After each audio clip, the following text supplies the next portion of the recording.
यानी निबंध कौन से आने वाले हैं 2025 में, पूरा का पूरा 9 नंबर फिक्स हो जाए। इनमें से कुछ टॉपिक ये है कि भ्रष्टाचार, समस्या और समाधान, मेरा प्रिय कवि। हेलो बच्चों, क्या हाल चाल बच्चों। आज हम बात करने वाले हैं इंपॉर्टेंट निबंध, यानी निबंध कौन से आने वाले हैं 2025 में और उसे कैसे लिखा जाए कॉपी में, ताकि आपका ये पूरा का पूरा 9 नंबर फिक्स हो जाए। क्योंकि आपका एग्जाम हिंदी का बहुत ही करीब आ चुका है और अब आपको चाहिए निबंध का फॉर्मेट, यानी कोई भी निबंध आए कैसे आपको लिखना है कॉपी में, ताकि एग्जामिनर आपका 9 नंबर का पूरा नंबर दे। चाहे आप 10th में हो, चाहे आप 12th में हो, किसी भी बोर्ड में हो, ऐसे आपको लिखना ही लिखना है। तो वो कौन से सर टॉपिक हैं, क्योंकि आपके विद्या क्वेश्चन बैंक में बहुत सारे निबंध दिए हैं, तो मैं आपको बताऊंगा फॉर्मेट कैसे आपको कॉपी में प्रेजेंट करना है, ताकि प्रेजेंटेशन का नंबर आपको मिलता है। इनमें से कुछ टॉपिक ये है कि भ्रष्टाचार, समस्या और समाधान, बेरोजगारी कारण एवं निवारण, मेरा प्रिय कवि हर साल आता है। अगर ये सातों में से आपने किसी एक को तैयार कर लिया ना, मैं तैयार कराऊंगा इसी वीडियो में, तो पूरा वीडियो आपको जरूर देखना है। स्वागत है आपका भविष्य पथ पर। देखिए भाई, मैं कैसे इन सभी निबंध को कैसे लिख सकता हूं, पेपर में अच्छा निबंध कैसे लिखें। निबंध सबसे अंत में लिखना है बेटा। आपको हिंदी का जो पेपर आएगा 24 फरवरी को, उसे सभी को हल कर लेना है। उसके बाद लास्ट में आपको 20 से 25 मिनट बचाना है अपने निबंध को लिखने के लिए। सबसे अंत में लिखना और हेडिंग व हेडिंग लिखना है, मैं बताता हूं। चलिए भाई, निबंध लिखने के लिए 20 से 25 मिनट का प्रयोग करें। पहले रूपरेखा तैयार कर लें। निबंध का क्या होता है कि बच्चे क्या करते हैं, एक पेज लिख डालते हैं, 2 पेज लिख डालते हैं, लेकिन रूपरेखा नहीं बताते हैं। अब एग्जामिनर को बहुत टाइम लगना होता है सब कुछ चेक करने के लिए, इसलिए आपका नंबर क्या होता है बेटा, कट जाता है। इसलिए हमें रूपरेखा बनाना है। प्रत्येक रविवार एक निबंध लिखने का अभ्यास करना है। हर दिन आपको हिंदी पढ़ना है, अदर सब्जेक्ट पढ़ना है, लेकिन हर संडे आपको 2 पेज निबंध लिखने का अभ्यास अवश्य करना है। अब तो आपके पास टाइम भी बहुत कम है, लेकिन आप निबंध की प्रैक्टिस करें, क्योंकि ये बहुत ज़्यादा वेटेज है, 9 नंबर दिलाता है आपको एग्जाम में।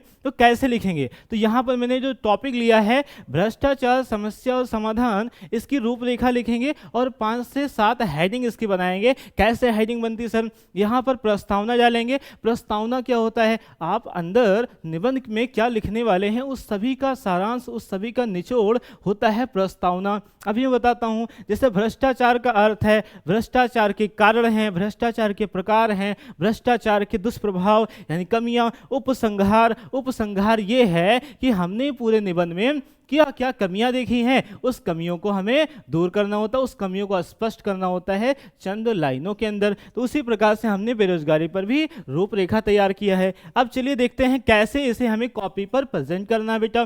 कैसे, देखो आपको प्रश्नोत्तर संख्या डालना है, जो भी आपका निबंध प्रश्नोत्तर संख्या है, हमने ऐसे हेडिंग डालना कॉपी पर, और भ्रष्टाचार, समस्या और समाधान जिस पर आप निबंध लिख रहे हैं उसका लाइन यहाँ लिखना है। जैसे कि बेरोजगारी और समस्या निवारण लिख रहे हैं, विज्ञान वरदान या अभिशाप लिख रहे हैं, जो भी लिख रहे हैं उसे इस तरह से आपको हैंडलाइन करना है। फिर रूपरेखा आपको ब्लैक पेन से लिखना है और बाकी की जो हेडिंग है उसे ब्लू पेन से लिखनी है स्पष्ट करके। ऐसे बच्चे क्या करते हैं, ऐसी लंबी लाइन लिखते हैं। लंबी लाइन आपकी कॉपी थोड़ी यार, काफी बचानी नहीं है, ठीक है। ऐसे ही खाली जा रहा है, खाली जाने दो, ठीक है। लेकिन जो पॉइंट वाइज चीजें होंगी उसे ऐसे सीरियल वाइज आपको कॉपी में लिखनी है। कितनी सुंदर कॉपी लगेगी एग्जामिनर को और पूरे नंबर मिलेंगे। अब इसके हेडिंग को आते हैं भाई। प्रस्तावना क्या होता है सर, प्रस्तावना होता है इसका पूरा निचोड़। तो प्रस्तावना आपको इस तरह से हेडिंग डालना है और इस प्रस्तावना में आपको बताना है कि हम जो निबंध लिख रहे हैं भ्रष्टाचार, इसका मतलब क्या होता है, इसके अंदर जो हेडिंग हम यूज करने वाले हैं उन सबका थोड़ा थोड़ा कट ऑफ, ठीक है। इंट्रो, तो इंट्रो देना होता है हमें प्रस्तावना, इंट्रोडक्शन, ठीक है। अब इस तरह से आप प्रस्तावना लिख लेना, स्क्रीनशॉट ले लेना। इसके बाद आपको अर्थ लिखना है। इस तरह से अगली हेडिंग लिखेंगे भ्रष्टाचार का अर्थ। अब भ्रष्टाचार का जो अर्थ होता है वो क्या होता है, परिभाषित करना है। किसी भी ऑब्जेक्ट को, किसी भी वस्तु को कैसे हम अच्छे से परिभाषा दे सकते हैं। भ्रष्टाचार क्या है, भ्रष्टाचार के बारे में थोड़ा सा इंट्रो करना है इस प्रकार से, ठीक है बेटा। उसके बाद क्या है, भ्रष्टाचार के कारण। अब भ्रष्टाचार के बहुत सारे कारण हो सकते हैं ना, भैया भ्रष्टाचार इसके कारण हो रहा है, भ्रष्टाचार नेता लोग कर रहे हैं, भ्रष्टाचार ये कारण है, वो कारण है, आपके मन में बहुत सारे कारण आ रहे हैं, तो वो कारण कैसे पॉइंट वाइज आप लिख पाए। देखो यहाँ मैंने बहुत सारे पॉइंट लिख दिए हैं, इनमें से अगर आपने 4 पॉइंट भी लिख दिया ना एग्जाम में, फिर भी आपका एग्जामिनर एक भी नंबर आपसे नहीं काटने वाला है। ऐसे लिखना है भ्रष्टाचार के निम्नलिखित कारण हैं। तो वो कारण जो है बच्चे क्या करते हैं कि भाई यहाँ से लिखते चले जाएंगे, वो पॉइंट नहीं बनाते हैं। आपको एग्जाम में कॉपी लिखते समय हमेशा इस बात को ध्यान में रखना है कि सभी चीज़ों का क्या करना है भाई, पॉइंट बनाते चलना है। एक बैग कॉपी नहीं भरनी है। आप निबंध में देखते हैं भाई ऐसे लिखते हैं एग्जाम में और वहाँ 2 पन्ना भर दिया, कहा भैया 2 पेज भर के आए हैं पूरा नंबर मिलेगा। क्यों आपको पूरा नंबर मिलेगा? आपने ना एक भी हेडिंग बनाई है, ना पॉइंट वाइज चीज़ें लिखी हैं, एक बैग उसमें मिल ही नहीं रहा कब कहाँ क्या लिखा है। ठीक है, तो आपको क्या करना है, पॉइंट वाइज चीज़ें बनानी। इस प्रकार से शिक्षा का गिरता स्तर, दूरदर्शन, भ्रष्ट मंत्री एवं शासक, सभी हेडिंग को बनाना है। ऐसे बना देना, इसके अंतर्गत भी नहीं लिखना है कुछ भी। उसके बाद आपकी हेडिंग आती है इसके उस शिक्षा का प्रचार। ठीक है, सभी हेडिंग को ऐसे आप बनाते चले जाएंगे। कितनी अच्छी कॉपी आपकी लगेगी, आपको पूरे के पूरे 9 नंबर मिलेंगे। अगर आपने जो हेडिंग उसे ब्लैक पेन से, बाकी के उसके अंतर्गत आने वाली चीजें ब्लू पेन से लिखा है और बीच में लाइन भी छोड़ना है।